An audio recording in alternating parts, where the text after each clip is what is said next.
Hello everyone, welcome to Hollywood hub channel. இன்னைக்கு ஹாலிவுட்லேருந்து கொஞ்சம் update வந்திருக்கு. வாங்க என்னென்ன அப்டேட் அப்படிங்கிறத சீக்கிரம் பார்ப்போம். சோனி பிக்சர்ஸ் ரீசெண்டாக a big bold beautiful journey மூவியோட ரைட்ஸை வாங்கியிருக்காங்க. இந்த மூவியில் லீட் ரோல் இப்போ யாரை கன்ஃபார்ம் பண்ணியிருக்காங்க அப்படின்னு பார்த்தீங்கன்னா மார்கட் ராபி அண்ட் காலின் ஃபெரலை தான் கன்ஃபார்ம் பண்ணியிருக்காங்க. மார்கட் ராபியோட லாஸ்ட் மூவி பார்பி 2023யோட ஹையஸ்ட் கிராசிங் மூவியில் ஒன்று. ஸோ இப்போது சோனி பிக்சர்ஸ் அவங்களோட மூவியில் மார்கட் ராபியை கேஸ்ட் பண்ணியிருக்காங்க. காலின் ஃபெரல் பற்றி சொல்ல தேவையே இல்லை, அவர் ரொம்பவுமே ஒரு நல்ல ஆக்டர். இந்த மூவியோட டைரக்டராக கோகநாடாவை சோனி பிக்சர்ஸ் கன்ஃபார்ம் பண்ணியிருக்காங்க. இந்த மூவி எப்படி இருக்குங்கிறத கொஞ்சம் வெயிட் பண்ணி பார்ப்போம். ஐ ஹோப் நல்லாயிருக்கும் அப்படின்னு நம்புகிறேன். நெக்ஸ்ட் அப்டேட் என்னென்னு பார்த்தீங்கன்னா, famous director Christopher Nolan sir ரீசெண்டாக கொடுத்த இன்டர்வியூவில் என்ன சொல்லியிருக்காருன்னா, அவர் ஒரு ஹாரர் மூவி டைரக்ட் பண்ணணும் அப்படின்னு அவருக்கு ஒரு ஆசை இருக்குன்னு சொல்லியிருக்காரு. கிறிஸ்டோபர் நோலனோட லாஸ்ட்டாக வந்த ஓப்பன்ஹைமர் மூவி ஒரு black Bastar hit, almost 1 billion collect பண்ணுச்சு. அவர் எல்லா விதமான ஜேனர்லையும் மூவி டைரக்ட் பண்ணியிருக்காரு.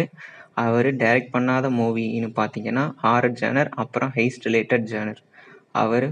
அவர் இப்போ நோலன் சார் ஹாரர் மூவி எடுக்கணும் அப்படிங்கிற மாதிரி சொல்லியிருக்காரு. என்னை பொறுத்தவரை நல்லா எடுப்பாருன்னு நம்பிக்கை இருக்குது. எனக்கு என்ன பயம் அப்படின்னு கேட்டிங்கன்னா, நோலன் சார் மூவியில் எப்போவுமே ரியல் எஃபெக்ட்ஸ் வச்சு தான் எடுப்பார். சிஜிஐ விஎஃப்எக்ஸ் பக்கமே போக மாட்டார். ஒருவேளை இந்த மூவிக்காக ஒரிஜினல் கோஸ்ட்டை நடிக்க வச்சுருவாரோ அப்படிங்கிற மாதிரி ஒரு பயம்தான். ஐயோ கிறிஸ்டோபர் நோலன், நீ என்ன படம் வேணா ஐடியா, அதுக்குன்னு சுடுகாட்டில் இருந்து ஒரிஜினல் போய் எழுப்பி எதுவும் கூட்டிகிட்டு வந்துடாதே அந்த படத்துக்காக. நீங்கள் இதை பற்றி என்ன நினைக்கிறீங்க அப்படிங்கிறத கமெண்ட்டில் சொல்லுங்கள். நெக்ஸ்ட் அப்டேட் என்னன்னு பார்த்தீங்கன்னா, லயன்ஸ்கேட்டோட ஜான் விக் ஃப்ரான்ச்சைஸோட ஸ்பின் ஆஃப் மூவி பேலரினா 2025க்கு ரிலீஸ் டேட்டை போஸ்ட்பான் பண்ணியிருக்காங்க. பேலரினா இந்த வருஷம் 2024லேயே வர வேண்டிய ஒரு மூவி. பட் ஒரு சில ரீசன்னால் இப்போது 2025க்கு தள்ளி போட்டிருக்காங்க இந்த மூவியை. இந்த மூவியில் லீட் ரோல் ஆனா டி ஆர்மஸ் எடுத்து பண்ணுறாங்க அப்படிங்கிறது ஒரு குறிப்பிடத்தக்க விஷயம். இந்த மூவி ஒரு ஆக்ஷன் கேட்டகரி மூவி. இந்த மூவியில் நிறைய ஆக்ஷன் சீன்ஸ் பிளான் பண்ணியிருக்காங்க. ஜான் விக் மூவி பார்த்துருந்தீங்களானே உங்களுக்கு தெரியும். இந்த மூவியோட ஷூட்டிங் ஒர்க் கொஞ்சம் பெண்டிங் இருக்குது. ஸோ இந்த மூவியை நெக்ஸ்ட் இயருக்கு லயன்ஸ்கேட் பிளான் பண்ணியிருக்காங்க. நெக்ஸ்ட் அப்டேட் என்னென்னு பார்த்தீங்கன்னா, தண்டர்போல்ட்ஸ் மூவி அப்டேட் பற்றி தான். ஆக்ட்ரஸ் ஃப்ளோரன்ஸ் பக் மார்வலோட தண்டர்போல்ட்ஸ் மூவியோட ஃபில்மிங் ஒர்க்கை ஸ்டார்ட் பண்ணிட்டாங்க அப்படிங்கிற அப்டேட்டை கொடுத்துருக்காங்க.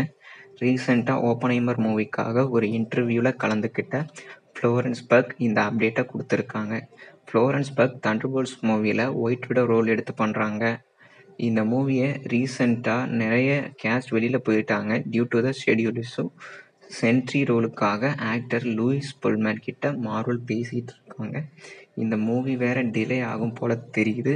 ஐ ஹோப் 2025ல் தண்டர்போல்ட்ஸ் மூவி எல்லாரும் பார்க்கலாம் அப்படின்னு. டிசியோட கோ-சிஇஓ ஜேம்ஸ் கன் ரீசெண்டாக நியூ டிசி யூனிவர்ஸோட ஃபர்ஸ்ட் மூவியோட டைட்டிலை சேஞ்ச் பண்ணியிருக்காரு. சூப்பர்மேன் லெகசி மூவியோட டைட்டிலை சூப்பர்மேன் அப்படின்னு டைட்டில் சேஞ்ச் பண்ணியிருக்காரு. இதை பற்றி ஜேம்ஸ் கன் என்ன சொல்கிறாருன்னா, ஃபர்ஸ்ட் ஆஃப் ஸ்டோரி நரேட் பண்ணப்போ சூப்பர்மேன் லெகசி டைட்டில் இந்த மூவிக்கு சூட் ஆகும் போல் தெரிஞ்சது. பட் ஃபுல்லாக நரேஷன் ஒரு கம்ப்ளீட் பண்ண அப்புறம் பார்த்தா இந்த மூவிக்கு சூப்பர்மேன் லெகசி டைட்டில் செட் ஆகலை. ஸோ நான் இந்த மூவியோட டைட்டிலை சூப்பர்மேன்னே இருக்கட்டும் அப்படிங்கிற மாதிரி நான் சேஞ்ச் பண்ணிட்டேன் அப்படிங்கிற மாதிரி சொல்லியிருக்காரு. இந்த டிசிஷனை ஜேம்ஸ் கன் தானாகவே தான் எடுத்திருக்காரு. இதில் WB எந்த வித தலையீடும் கொடுக்கல அப்படிங்கிற மாதிரி அவர் மென்ஷன் பண்ணியிருக்காரு. இன்னையோட அப்டேட் முடிஞ்சிருச்சு, அவ்வளோதான். உங்களுக்கு இந்த வீடியோ பிடிச்சிருந்ததுன்னா கமெண்ட் பண்ணுங்கள், லைக் பண்ணுங்கள், அப்புறம் சப்ஸ்கிரைப் பண்ணுங்கள்.